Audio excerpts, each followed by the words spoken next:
Hello guys, how are you? Hope you all are doing well. Today I'm back with one of the most interesting video. In this video tutorial guys, I'm going to show you how to connect a wired keyboard and mouse to your iPhone. Okay, so if your iPhone has the lightning port or USB Type-C port, you need to buy one simple OTG adapter. My iPhone support lightning port, as you can see guys, so you need to purchase this lightning adapter. Okay, so you can get this product link in my video description box. You can purchase it from there. Okay, if your iPhone is latest, it support USB Type-C, at that time you need to purchase this Type-C OTG adapter. Okay, you can also get this product link in my video description. In my case, my iPhone support lightning port. The device is very lightweight and very compact. This device is plug and play, and then you need to connect your USB device, for example keyboard or mouse. Simply you need to connect here. So I have connected my wired keyboard to my iPhone, as you can see guys. So when I want to move to the next option by the arrow mark key, I can move it. Okay,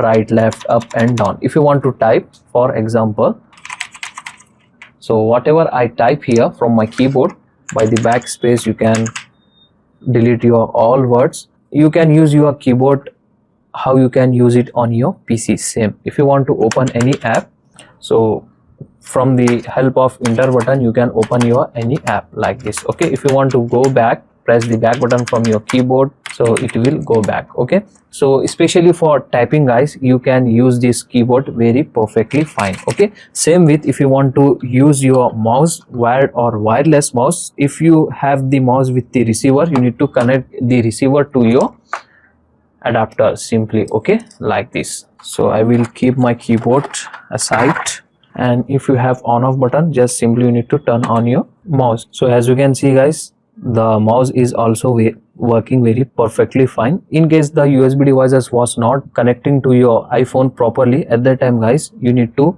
restart your iPhone one time. After restarting, you need to use the branded OTG adapter only. Local and cheap quality OTG adapter does not support multiple USB devices. Okay, so that's it guys, the short and very simple video. Hope you enjoy this. If you enjoy, please guys like, share and subscribe to our channel. Thank you very much.